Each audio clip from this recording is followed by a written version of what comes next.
South Africa are working on the future energy mix, and they're in agreement, those that are attending today's Renewable Energy Summit, that there's no way that the future can be charted without renewables in mind. I'm going to bring into the conversation with us now the Minister of Electricity and Energy, Minister Kgosientsho Ramokgopa, who's invited us today, and we see you saying there is a need for a holistic approach where energy security is concerned. Today, we're looking at renewable energies, and you're saying that there is a potential there. Over time, we've seen different of this bid windows and calls for procurement in terms of those that will come through into this space, and we haven't seen that process move the way that we'd want to see it move. And we're seeing you saying that it's time now that we shift our focus to renewables so that we really structure a path forward, looking also at the transmission company that has since been launched under Eskom. Welcome to the SABC. Thank you very much, Katlego. Yes, I've made the point that we have to be aggressive in onboarding renewables. But we thought that we must occasion a conversation with all the actors, so it's financiers, project developers, government, just to have an appreciation on what are some of the issues that have undermined our ability to accelerate the onboarding of renewables, given the multiple bid windows that we have gone through. So it's going to be an honest, candid discussion with all the players, because we are committed in ensuring that renewables are in fact a defining feature of that energy mix going into the future. And for us to be able to succeed with the kind of scale that we are envisaging, it's important that we must debottleneck the constraints that undermines the investment in renewables, and also this project attaining financial close and us getting the benefit.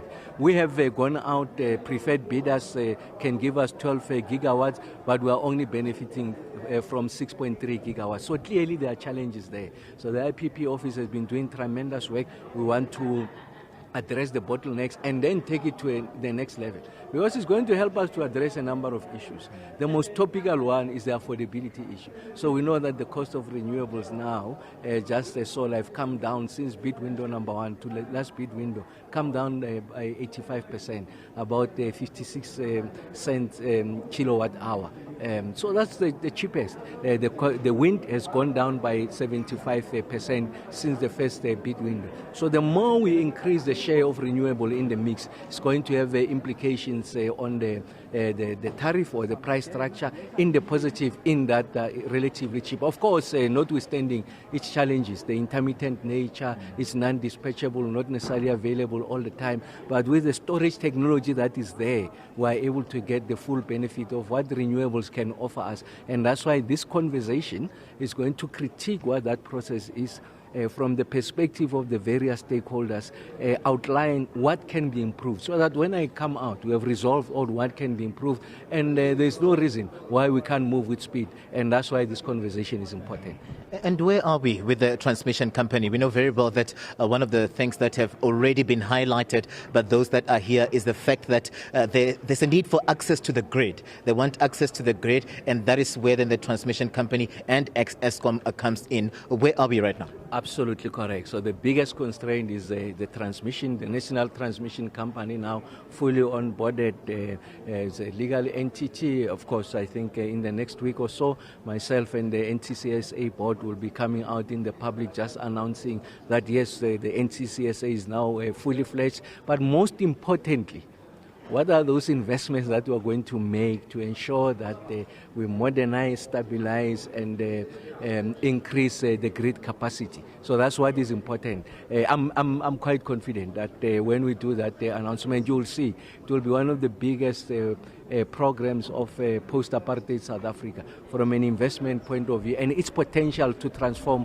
the industry and make it possible for us to be able to onboard the renewables, but also most importantly ensure that even poor communities are able to get access to this electricity. I do know that's mainly on the distribution side, but of course when you do if you like a distributed grid, it's going to help us to respond to this question. So the National Transmission Company is key to the resolution of this question, and that's what has come out during the first session. The acting head of the NTCSA, he makes the point They have an appreciation of what those constraints are. They are proposing going to the future, how best we can resolve those. We'll subject that to a discussion by the stakeholders, and we should be able to come out. But I want to say to the country that now we are good to go with the NTCSA, and we'll leave that opportunity when myself and the board are making that announcement, so that there's a greater appreciation that now we are on a path to resolving the energy challenges and attaining conditions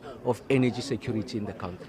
And just before we let you go, Minister, we know very well that there are bids that were called for. There was bid window 6 that was opened. We're moving to bid window 7 around August. Where are we in terms of those bids? And do we see this process now also moving to open up those avenues and those space from those that are here to also start bidding going forward? Oh, yes. So the team is busy evaluating the last bid window. I think this week I'll be signing the other bid window that has the preferred bidder status has been identified, and then we're signing off because it requires concurrence of the Minister of Energy and Electricity and the Minister of Finance from the point of view of sovereign guarantees. So we are moving, but we are not moving at the pace that is desirable. And that's why it's important that we have this conversation with everyone.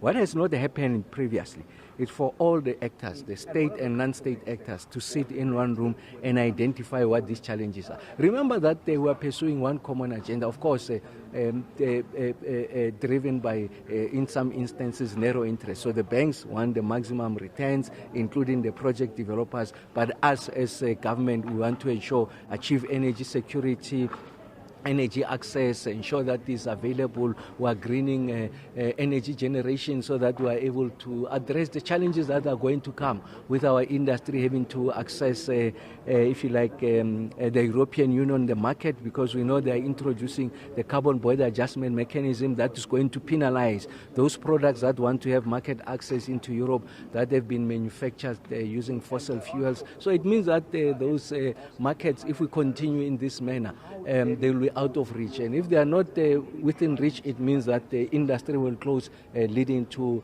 greater job losses. So it's in our collective interest that our quest to green is accelerated so that we are able to have market access and improve the ability of our product to compete with the rest of the products that wants to enter the European markets. And then we are able to broaden the flow of manufacturing, create a much needed job. So these conversations are important. Minister Ramokgopa, thank you very much, sir, for giving us your time. He's coming through as the Minister of Electricity and Energy, just giving us a breakdown of what we can expect in the day. This is high-level conversations that are being held here as we see South Africa charting a future with energy mix in mind as we work around energy security. I'm Katlego, Legodi for SABC News in Midrand.